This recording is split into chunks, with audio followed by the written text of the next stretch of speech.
स्वागत है। 9वीं कक्षा प्रश्नावली 7.3 का पहला क्वेश्चन इस वीडियो में हम करेंगे। ठीक है, तो पहले क्वेश्चन में आपको एक आकृति दी गई है, एक त्रिभुज ए बी सी। ठीक है, एक समद्विबाहु त्रिभुज ए बी सी है। ए को पी से मिलाया गया है, फिर डी बी और डी सी बिंदु को मिलाया गया है, और ये भी कहा गया है कि डी बी सी जो त्रिभुज है ये भी क्या है, समद्विबाहु है। मतलब कि ए बी सी त्रिभुज की ए बी और ए सी भुजा बराबर है, क्योंकि ये समद्विबाहु है। इसी तरह डी बी सी त्रिभुज की डी बी और डी सी भुजा बराबर है, क्योंकि ये भी समद्विबाहु है। फिर हमने सिद्ध करना है कि त्रिभुज ए बी डी और ए सी डी, ठीक है, यानी कि ये वाली त्रिभुज ए बी डी और ए सी डी दोनों क्या है, सर्वागसम है। ठीक है, सर्वागसम मतलब इनका सब कुछ समान है, कोण और भुजाएं। ठीक है, फिर दूसरी त्रिभुजों को दिखाना है आपने, ए बी पी ये वाली त्रिभुज, ए सी पी ये वाली त्रिभुज। ठीक है, इन दोनों को भी सर्वागसम दिखाना है। फिर ये बताना है कि कोण ए पी नहीं, भुजा ए पी कोण ए को समद्विभाजित करती है, कोण डी को भी समद्विभाजित करती है। फिर चौथे पार्ट में दिखाना है कि एपी रेखाखंड बीसी का भी समद्विभाजक है, यानी इस भुजा को भी दो बराबर भागों में बांट रहा है। ठीक है, आसान सा क्वेश्चन है, देखते हैं इसका हल। तो पहले भाग में जिन त्रिभुजों को हमने सर्वागसम दिखाना है उन्हीं को लेते हैं। त्रिभुज ए बी डी,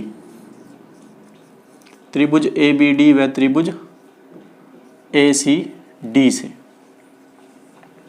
ठीक है, इन दोनों त्रिभुजों को हमने सर्वागसम दिखाना है। तो सर्वागसम दिखाने के लिए कुछ बातें हमें पता होती है, कुछ अपनी तरफ से देखनी होती है। तो क्या बातें हमें पता है, पहले उन्हीं को देखते हैं।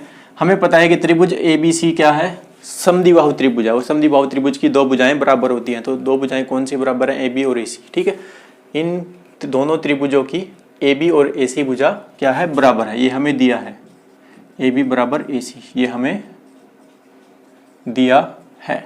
ठीक है, दोनों भुजाएं हमको बराबर दी है। दूसरी बात, जो एडी भुजा है इनकी वो क्या है, इनमें सांझी है। एडी बराबर एडी, ये कैसी है, सांझी भुजा है। ठीक है, ये भी हम आराम से देख सकते हैं। तीसरी बात, हमें इस त्रिभुज को भी क्या कहा गया है, डी बी सी जो त्रिभुज है, ठीक है, इसको भी समद्विबाहु कहा गया है। समद्विबाहु है मतलब इसकी भी ये दोनों भुजाएं क्या है, बराबर है, जो कि इस त्रिभुज की भी भुजाएं हैं। ठीक है, तो बी डी बराबर सी डी या डी सी। ठीक है, बी डी बराबर सी डी, ये भी क्या है, हमें दिया है, कहा गया है क्वेश्चन में। ठीक है, कि ये त्रिभुज भी क्या है, समद्विबाहु है, मतलब कि ये दोनों भुजाएं इसकी बराबर है। ठीक है, तो इसमें तीन समानताएं हमें मिल चुकी हैं, मतलब कि क्या है, इसकी तीनों भुजाएं क्या है, बराबर है। तो तीनों भुजाएं, ठीक है, साइड। ठीक है, तो कौन सा नियम लगेगा इसमें, साइड वाला, ट्रिपल एस नियम। साइड साइड साइड मतलब कि भुजा भुजा भुजा नियम से, नियम से। ठीक है, क्योंकि त्रिभुज की तीनों भुजाएं आपस में बराबर हो चुकी हैं। तो त्रिभुजें कैसी हैं, त्रिभुज ए बी डी सर्वागसम है त्रिभुज ए सी डी से। ठीक है, तो ये था इसका पहला भाग। इन दोनों त्रिभुजों को हमने सर्वागसम दिखा दिया है। अब दूसरे भाग में जिन त्रिभुजों को दिखाना है उनको लेते हैं। दूसरा भाग इसका, त्रिभुज ए बी पी व त्रिभुज ए सी पी में। ठीक है, कौन सी त्रिभुज है, त्रिभुज ए बी पी ये वाली त्रिभुज, त्रिभुज ए सी पी, ठीक है, ये वाली त्रिभुज। तो इन त्रिभुजों को हमने सर्वागसम दिखाना है।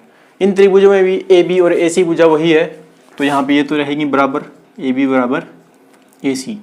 ये कैसी है, दिया है हमें क्वेश्चन में। दूसरी बात, इनकी भी जो ए पी भुजा है वो क्या है, सांझी भुजा है। ए पी बराबर ए पी कैसी है, सांझी भुजा। ठीक है, तीसरी बात, अब हमें ये तो नहीं कहा गया है, ये तो हमने बताना है कि ये दोनों बराबर है। ठीक है, ना ही कोण के बारे में कुछ कहा गया है कि ये बराबर है नहीं बराबर है, लेकिन इस कोण को हम कह सकते हैं ये कोण इस कोण के बराबर है। क्यों बराबर है, क्योंकि हमने इन दोनों त्रिभुजों को भाग एक में सर्वागसम सिद्ध कर दिया है। त्रिभुज ए बी डी और ए सी डी को हमने क्या सिद्ध कर दिया है, दोनों को सर्वागसम। अब ये सर्वागसम है, इसका मतलब इन दोनों का ये कोण क्या है, आपस में बराबर है। तो यही हम बात लिखेंगे कि कोण बी ए डी बराबर होगा कोण सी ए डी। ठीक है, तो यहाँ पे लिख देंगे भाग एक से सिद्ध। तो यहाँ पर भी कौन सा नियम लगेगा, दो भुजाएं और एक कोण बराबर है, यानी कि साइड एंगल साइड, भुजा कोण भुजा।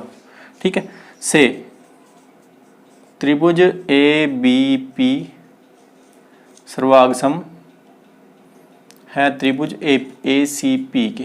ठीक है, तो पहले दो भाग हम सिद्ध कर चुके हैं। अब देखते हैं तीसरा भाग। तीसरे भाग में हमने बताना है कि एपी कोण ए और डी दोनों का समद्विभाजन करता है। तो यहां पे करता हूं मैं इसको तीसरा भाग। देखिए कोण ए को दिखाना है हमने कि कोण ए को भी हमने क्या किया, पहले भाग में इन दोनों को सर्वांग सम सिद्ध किया। तो ये तो सिद्ध हो चुका है कि ये दोनों कोण क्या है, बराबर है। इसका मतलब ये बराबर कब होंगे, जब ये भुजा इसको बराबर भागों में बांट रही होगी। ठीक है, तो ये तो यहाँ से सिद्ध हो चुका है भाग 1 से। ठीक है, यहाँ पे लिखूंगा मैं क्योंकि त्रिभुज ए बी डी सर्वांग सम त्रिभुज ए सी डी है, अतः ठीक है, क्योंकि ये दोनों बराबर हैं तो बराबर तभी होंगे जब ये रेखा इसको क्या कर रही होगी, समद्विभाजित कर रही होगी। ठीक है, अतः रेखा एपी कोण ए को समद्विभाजित करती है। ठीक है, तो ये थी पहली बात। और दूसरी बात, कोण डी को भी समद्विभाजित करती है, ये भी हमने बताना है। तो देखो इन दोनों को हमने सर्वांग सम दिखा दिया, तो इसका मतलब ये कोण और ये कोण बराबर हैं। ठीक है, और पूरा कोण होता है 180। ठीक है, क्योंकि ये दोनों बराबर है, 180 में से इसको घटाऊंगा तब भी यही आएगा, 180 में से इधर से घटाऊंगा तब भी वही संख्या हमें मिलेगी।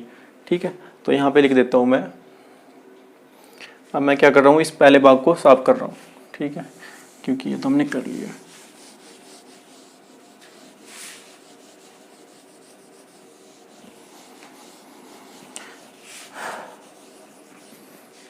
तो लिखते हैं हम इसको कि कोण ए डी बी,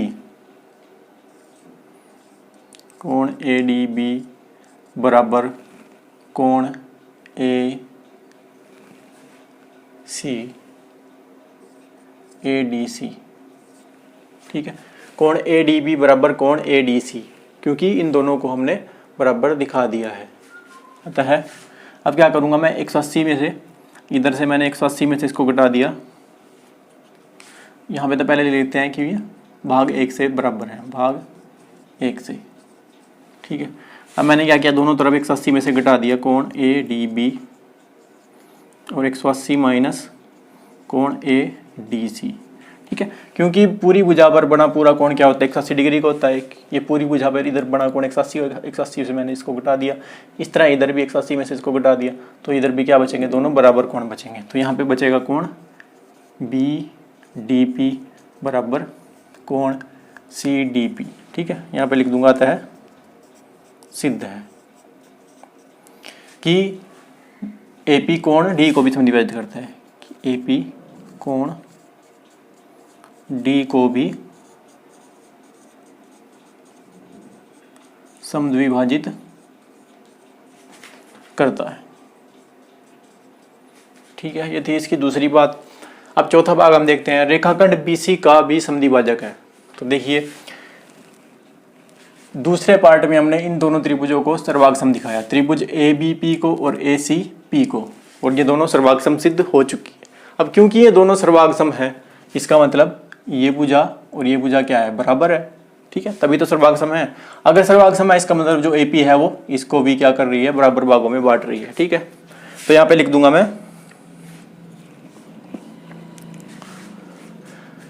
भाग 4 में, यहाँ पे लिख दूंगा। इसमें सिर्फ हम इतनी बात लिखेंगे कि भाग 2 से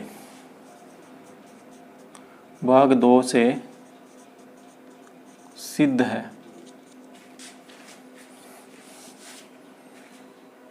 कि त्रिभुज कौन कौन सी, ए बी पी सर्वांग सम त्रिभुज ए सी पी, ये दोनों सर्वांग सम है। ठीक है, क्योंकि ये सर्वांग सम आता है, ये दोनों भुजाएं क्या है, इनकी बराबर हैं। अब ये बराबर है, इसका मतलब है कि एपी भुजा बीसी का लंब समद्विभाजक है। ठीक है, ये हमने लिखना है इसमें बाद में। ठीक है, तो ये था इसका 7.3 का पहला क्वेश्चन, उसके सभी भाग।